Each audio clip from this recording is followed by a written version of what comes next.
warahmatullahi wabarakatuh. Halo teman-teman semua, kembali lagi dengan saya Resmi Rohimah dari Prodi Pendidikan Agama Islam semester 4 kelas A dengan NIM 2314010035. Pada video kali ini saya akan membahas tentang konsep pendidikan berdasarkan Quran Surah Al-Kahfi ayat 78 sampai 82. Untuk lebih jelas, mari kita bahas Surah Al-Kahfi ayat 78 sampai 82 tersebut. A'udzu billahi minasy syaithanir rajim. Bismillahirrahmanirrahim.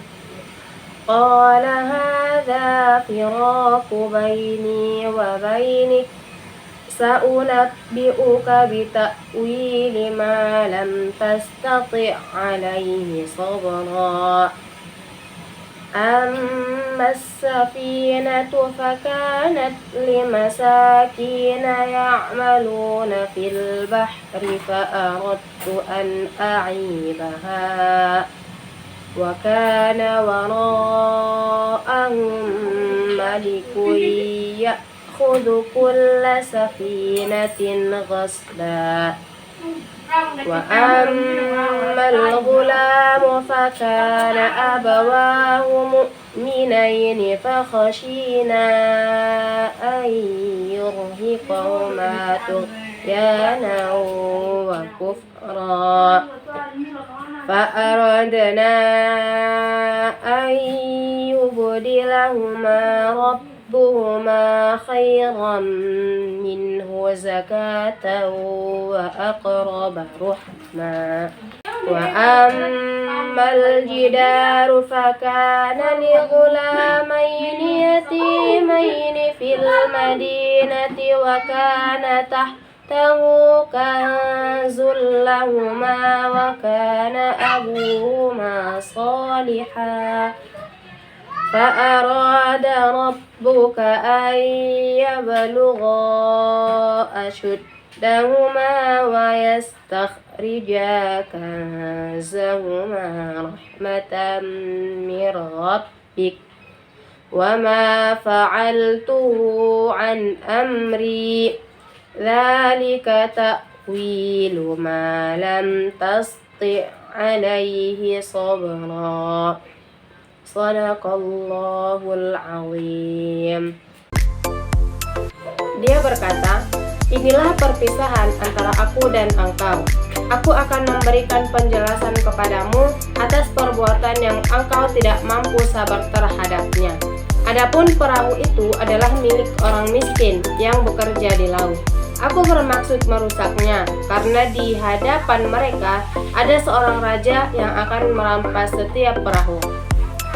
Dan adapun anak muda kafir itu, kedua orang tuanya mukmin, dan kami khawatir kalau dia akan memaksa kedua orang tuanya kepada kesesatan dan kekafiran. Kemudian kami menghendaki sekiranya Tuhan mereka menggantinya dengan seorang anak lain yang lebih baik kesuciannya daripada anak itu dan lebih sayang kepada ibu bapaknya.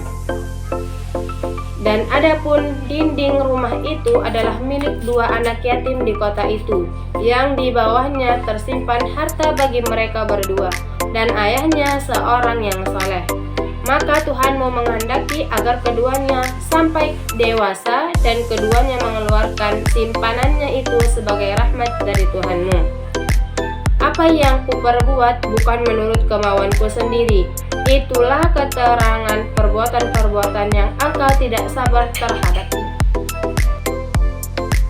Surah Al-Kahfi ayat 78 sampai 82 ini adalah menceritakan tentang kisah Nabi Musa alaihissalam yang bertemu dengan Nabi Khidir alaihissalam atas firman Allah. Nah, di mana sebenarnya pada ayat-ayat sebelum ayat 78 ini itu dijelaskan mengenai cerita bahwa seperti yang kita ketahui Nabi Musa alaihissalam itu adalah manusia yang sangat pintar. Nah, pada suatu waktu ada seorang pemuda yang bertanya kepada Nabi Musa, "Wahai Nabi Musa, apakah masih ada orang yang lebih pintar darimu?" Kata pemuda ini. Lalu Nabi Musa menjawab, dia menjawab tidak ada lagi. Nah, dengan jawaban yang ini Allah memerintahkan Nabi Musa alaihissalam untuk pergi ke suatu tempat menemui seseorang yang lebih pintar dibandingkannya. Nah, yaitu dialah Nabi Khidir. Lalu Nabi Musa alaihissalam pergi menemui seseorang yang lebih pintar ini. Dia adalah, menurut Al-Maraghi, dia adalah Nabi Khidir. Namun ada beberapa pendapat juga mengatakan bahwa itu adalah lelaki tua yang memiliki pengetahuan yang begitu tinggi. Nah, pergilah Nabi Musa. Setelah Nabi Musa bertemu dengan Nabi Khidir ini, lalu Nabi Khidir memberikan beberapa larangan kepada Nabi Musa, di mana larangan yang pertama, Nabi Khidir mengatakan, kamu tidak usah mengikuti saya karena kamu tidak akan bisa mengikuti semua syarat-syarat saya, katanya. Jadi dia memberikan larangan agar Nabi Musa tidak mengikuti. Tapi Nabi Musa tetap bersikeras untuk mengikuti Nabi Khidir ini. Kemudian larangan yang kedua itu adalah Nabi Khidir mengatakan, kamu harus memiliki sifat sabar. Apapun nanti yang akan saya lakukan, kamu harus sabar. Kemudian larangan yang ketiga itu adalah Nabi Musa tidak diperbolehkan untuk banyak tanya. Nah, Nabi Musa pada saat itu mereka berjanji, ya saya akan memenuhi semua larangan-larangan kamu ini, kata Nabi Musa alaihissalam. Setelah diberikannya larangan-larangan ini, maka Nabi Musa alaihissalam dan Nabi Khidir alaihissalam pergi menuju suatu tempat. Dalam perjalanan mereka, Nabi Khidir melakukan banyak sekali hal-hal yang aneh sehingga membuat larangan-larangan yang tadi diberikan itu mulai tidak terpenuhi lagi oleh Nabi Musa. Di mana yang pertama, hal yang aneh itu adalah Nabi Khidir membocorkan perahu para nelayan. Kemudian tentu Nabi Musa bertanya, kenapa kamu membocorkan perahu mereka ini, katanya. Nabi Khidir mengatakan, kamu tidak usah banyak tanya, katanya. Kemudian setelah kejadian itu mereka melanjutkan perjalanan. Kemudian mereka sampai kepada suatu tempat. Nabi Khidir melakukan hal yang aneh lagi, di mana Nabi Khidir ini membunuh seorang pemuda. Makin tidak sabar lagi Nabi Musa, dia bertanya, kenapa kamu membunuh pemuda ini, katanya. Kejadian selanjutnya adalah ketika mereka sampai di suatu tempat, Nabi Khidir membantu untuk mendirikan suatu rumah, tetapi Nabi Khidir tidak mau diberikan upah setelah dibangunnya rumah tersebut. Nabi Musa semakin tidak sabar, dia banyak sekali bertanya, kenapa semua hal yang telah kamu lakukan itu tidak kamu berikan penjelasan kepada saya? Nah, disinilah pada ayat ke-78 ini menjelaskan tentang Nabi Khidir itu mengatakan kepada Nabi Musa, kamu telah melanggar semua perjanjian kita di awal, larangan-larangan saya itu telah kamu langgar, katanya. Jadi Nabi Khidir mengatakan, inilah perpisahan antara aku dengan engkau, kata Nabi Khidir. Nah, karena semua larangan itu telah dilanggar, maka terjadilah perpisahan di antara mereka. Nabi Khidir juga mengatakan, aku akan memberikan penjelasan kepadamu atas perbuatan yang engkau tidak mampu terhadapnya. Pada ayat ke-79 ini adalah Nabi Khidir menceritakan ataupun menjelaskan mengenai hal aneh yang pertama, yaitu Nabi Khidir membocorkan perahu para nelayan. Nah, takwil dari perbuatan ini adalah, perahu ini adalah milik para nelayan, yang mana para nelayan dengan hasil tangkapan mereka itulah mereka memenuhi kebutuhan hidup mereka. Lalu Nabi Khidir membocorkan perahu ini karena di belakang mereka ada seorang raja yang mengambil tiap-tiap perahu yang masih bagus dengan sewenang-wenangnya. Makanya Nabi Khidir membocorkan perahu itu agar nantinya ketika bertemu dengan seorang raja itu, rajanya sudah tidak suka lagi dengan perahu ini karena dia melihat ada kecacatan di dalam perahunya. Makanya dia tidak mau lagi nanti mengambilnya. Itulah alasan mengapa Nabi Khidir membocorkan perahu tersebut. Dalam ayat ke-80 dan 81 ini adalah Nabi Khidir menjelaskan mengenai peristiwa yang kedua. Nabi Khidir membunuh seorang anak lelaki ini karena anak lelaki ini memiliki dua orang tua, yang mana orang tuanya itu adalah memiliki keimanan yang begitu kuat. Sedangkan anak ini sudah mulai terlihat di dalam dirinya bahwa ia sudah memiliki nilai-nilai kekafiran.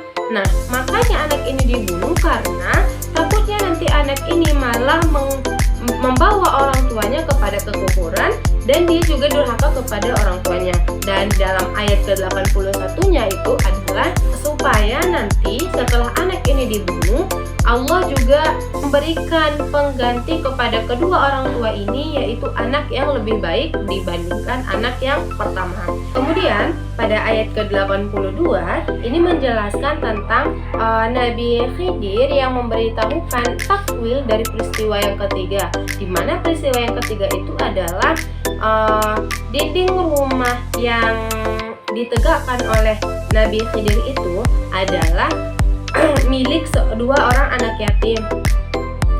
Jadi Nabi Khidir tidak mengambil upah karena itu adalah milik dari dua anak yatim di kota tersebut, dan di bawahnya itu terdapat harta simpanan orang tua mereka, yang mana harta itu tentunya milik kedua orang anak yatim itu.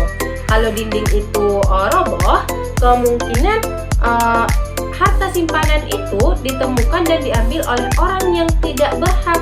Sedangkan ayah kedua orang anak itu adalah orang yang soleh yang niatnya menyimpan harta itu untuk anaknya. Makanya Nabi Khidir menegakkan dinding rumah itu, dia tidak meminta imbalan dari anak ini. Pada ayat ini juga Nabi Khidir mengatakan, aku tidak melakukannya dengan kemauanku sendiri, melainkan itu adalah perintah dari Allah Subhanahu wa Ta'ala.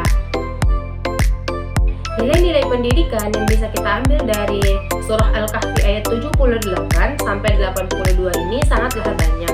Di antaranya, yang pertama adalah semangat untuk mendapatkan ilmu, di mana Nabi Musa kan tetap semangat walaupun telah diberikan larangan-larangan oleh Nabi Khidir. Nabi Khidir kan telah mengatakan tuh, jangan kamu mengikuti saya karena kamu tidak akan bisa menepati apapun yang saya katakan.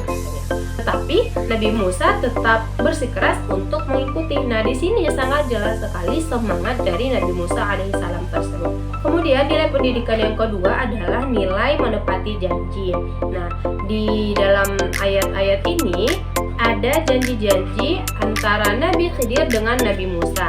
Nah, di sini perlu sangat diajarkan kepada kita untuk menepati janji. Kemudian nilai pendidikan yang ketiga adalah nilai kesabaran. Nah, Nabi Musa dalam ayat ini sangat tidak sabar mengenai hal-hal yang aneh yang ia lihat tersebut. Makanya dalam ayat ini sangat memberikan contoh kepada kita agar kita tetap sabar dalam proses pendidikan kita. Kemudian nilai yang terakhir yang bisa kita ambil adalah kesabaran itu bukan hanya dari satu arah saja, bukan hanya dari peserta didiknya saja, melainkan dari pendidiknya juga perlu memiliki sifat sabar. Seperti Nabi Khidir, ia tetap sabar menghadapi Nabi Musa alaihissalam yang setiap ada kejadian pasti Nabi Musa selalu bertanya kepada Nabi Khidir, padahal mereka sudah membuat perjanjian. Nah, di sini Nabi Khidir tetap sabar menghadapi Nabi Musa, di mana ia tidak langsung meninggalkan Nabi Musa walaupun Nabi Musa telah melanggar perjanjian yang telah mereka sepakati di awal. Baik teman-teman, sekian yang dapat saya sampaikan. Kurang dan lebihnya saya mohon maaf. Akhirul kalam. Assalamualaikum warahmatullahi wabarakatuh.